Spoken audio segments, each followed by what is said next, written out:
Fans Inter Milan di seluruh dunia pasti kini sedang berbahagia. Pasalnya di awal musim ini, performa Nerazzurri sedang gacor-gacornya, khususnya di Serie A.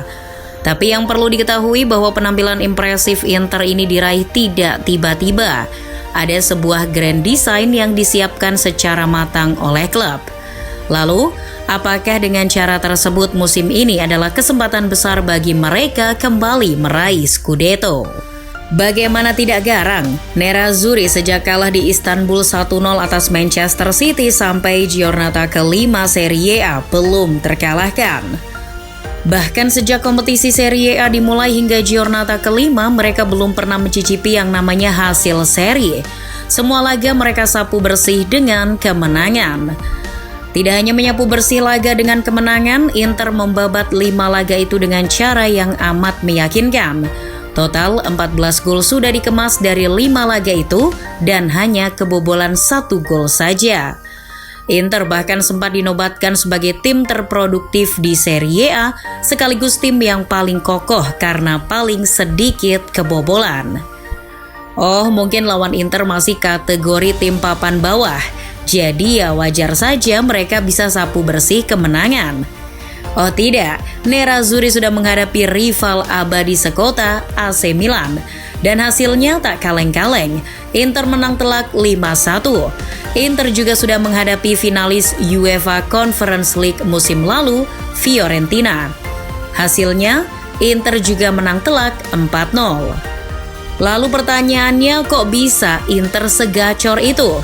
Padahal kan pemain pilarnya sebagian besar cabut musim ini. Tak dipungkiri, Inter memang sudah kehilangan tak sedikit pemain pilarnya, seperti Andre Onana, Milan Skriniar, Robin Gosens, Brozovic, Edin Dzeko, sampai Romelu Lukaku. Namun, justru revitalisasi skuad itulah yang dilakukan Inter. Meski pemain-pemain pilar tadi cabut, mereka merumuskan bagaimana caranya supaya untung sekaligus mendapatkan pengganti yang sama baiknya. Adalah Giuseppe BP Marotta yang bekerja di balik operasi transfer Inter sejauh ini. Musim ini, BP Marotta kembali melakukan terobosan-terobosan yang cerdas di La Benea Mata. Misalnya dengan menjual Onana ke MU. Inter untung besar karena United membeli Onana seharga hampir 55 juta euro. Padahal, sang kiper dibeli gratis dari Ajax Amsterdam. Menariknya, setelah kehilangan Onana, Inter justru mendapatkan Jan Sommer dengan harga yang lebih murah. Sommer dibeli dari Bayern Munchen dengan harga hanya 6,75 juta euro saja.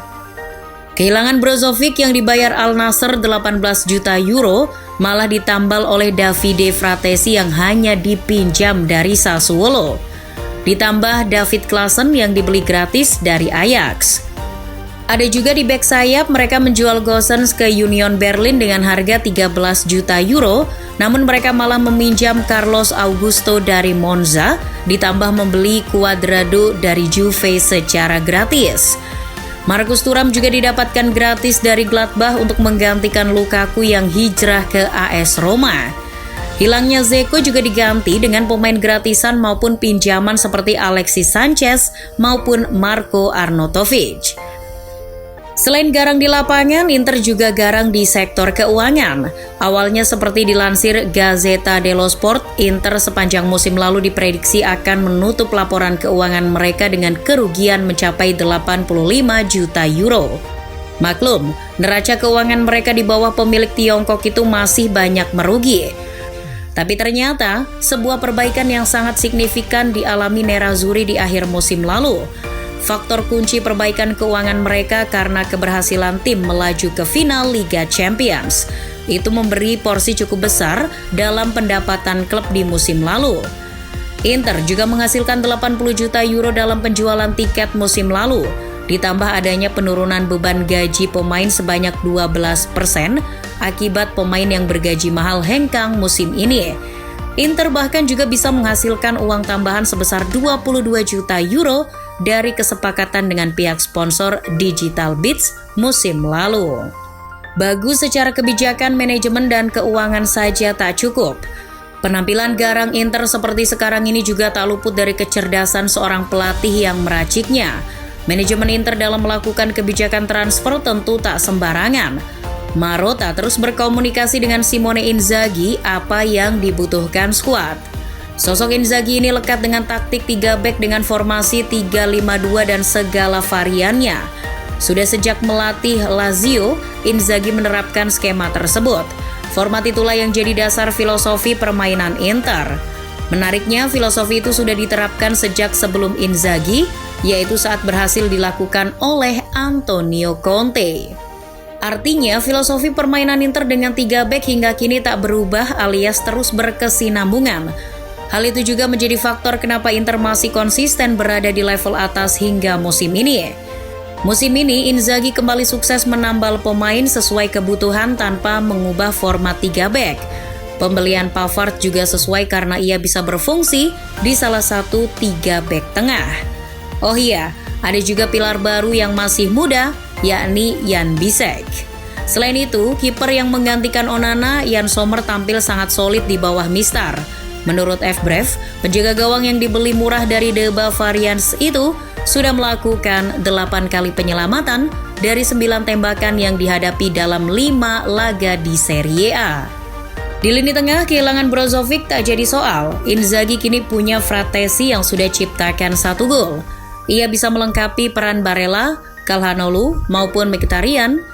Kehilangan Lukaku juga tak jadi soal karena duet Marcus Thuram dan Lautaro Martinez sampai Giornata kelima Serie A sudah mengemas total 7 gol.